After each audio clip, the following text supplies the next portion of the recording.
Hello mga kaiklabu! Naghahanap ka ba ng merienda ngayon? At baka magustuhan mo nga tong ubi bread na ginawa ko? Tara na at panoorin mo na!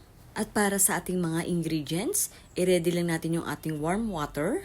Sunod na nilagay ko yung ating yeast at yung ating granulated sugar. Bali itong tatlong ingredients muna ang inuna natin. Yung ating granulated sugar, yeast, tsaka yung warm water. Sunod naman nilagay ko yung ating 2 large eggs. Naglagay na rin ako dito ng butter na unsalted. Naglagay na rin ako dito ng vegetable oil. Nilagyan ko na rin to ng granulated sugar. Sunod na rin nilagay ko yung ating warm milk. Nilagay ko na rin yung ating all-purpose flour tsaka yung ating salt. Gumamit na rin ako dito ng stand mixer.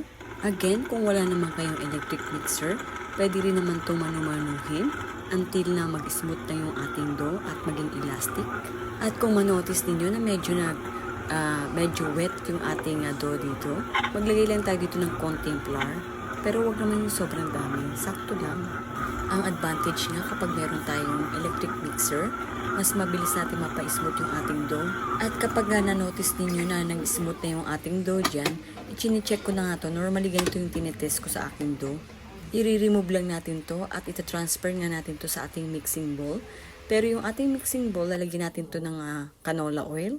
At kapag nga nilagay na natin yung ating dough dyan, pinuform ko lang to na parang ball. Bali masamasahin lang natin to ng sandali. Kapag nga na-form na natin yung ating dough dito, tatakpan lang natin to ng plastic at i-rest natin to ng 1 hour. Then after 1 hour, nag-double size na nga yung ating dough dito. At kung mapapansin nyo, talagang lumaki yung ating dough dito. Bali, maglagay lang kayo ng konting flour dyan sa ating dough kapag ka ini-slice na natin to. Bali, dinivide ko na nga yung dough dito at kinat ko siya ng mga saktong size lang. At dahil nga ubi bread to, kailangan natin maglagay ng peeling. Ito nga yung ating ubi na peeling. Nabili ko na nga siya ng ganyan. Tapos naglagay lang ako dito ng unsalted na butter. Gumamit na nga rin ako dito ng ice cream scooper para sa ating ubi.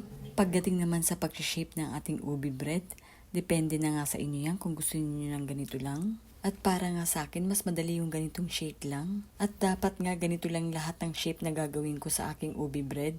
Pero bigla ko naisip na bigyan pa siya ng konting design. Minsan kasi kapag ka nakakahawak tayo ng dough, minsan marami tayong mga naiisip na shape. Kaya minsan naiisip ko na lagyan pa ng kahit konting magandang shape pa. Ganun. Gumamit nga ako dito ng rolling pin para ma-flat pa natin yung ating dough dito.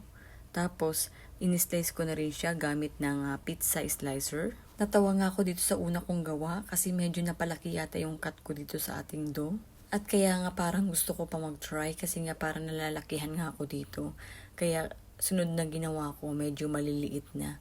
Para kapag ni-roll na natin yung dough, mas maganda siyang tignan, di ba? At ito na nga yung ating pangatlong gawa at hindi pa nga rin ako satisfied dito. At hanggang sa nag-try pa ako ulit dito, hanggang sa ma-perfect ko talaga yung gusto kong shape. At habang nagpa-practice nga ako dito, nanonotice ko unti-unti na paganda na yung mga gawa ko. Charot. May kasabihan nga, diba? Practice makes perfect. Charot. Pagkatapos nga nito, i-rest ulit natin to ng mga 30 minutes ulit.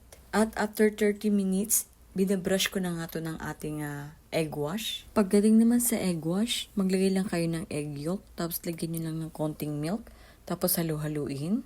At saka nyo naman ibabrush dito sa ating mga dough. Importante talaga na mabrush natin yung ating dough dito ng egg wash. Maganda kasi na nababrush natin ng egg wash yung ating dough. Kasi kapag luto na yung ating bread mamaya, maganda yung pagka-shiny niya at saka pagka-golden brown. Pagdating naman sa pag-bake dito, dapat naka-preheat na yung ating oven dito ng 170 degrees Celsius. At normally, binibake ko lang siya ng mga 30 to 35 minutes. Kapag nga luto na yung ating ubi bread, ganito na yung magiging itsura niya. Diba super cute niya? Pag-usapang ubi nga, talaga namang favorite ko talaga yung ubi bread. Talaga namang bagay na bagay itong pang merienda, diba? At ito na nga po yung ating ubi bread. At kung nagustuhan mo nga yung aking video, paki-like and share naman. Or baka hindi ka pa nakapalo sa akin, ipalo mo na rin ako para lagi kang updated sa mga ginagawa kong videos. Salamat po sa panonood, sa uulitin. Ito na nga po, kainin na nga natin itong napakasarap na ubi bread. Wow, ang yummy naman ito.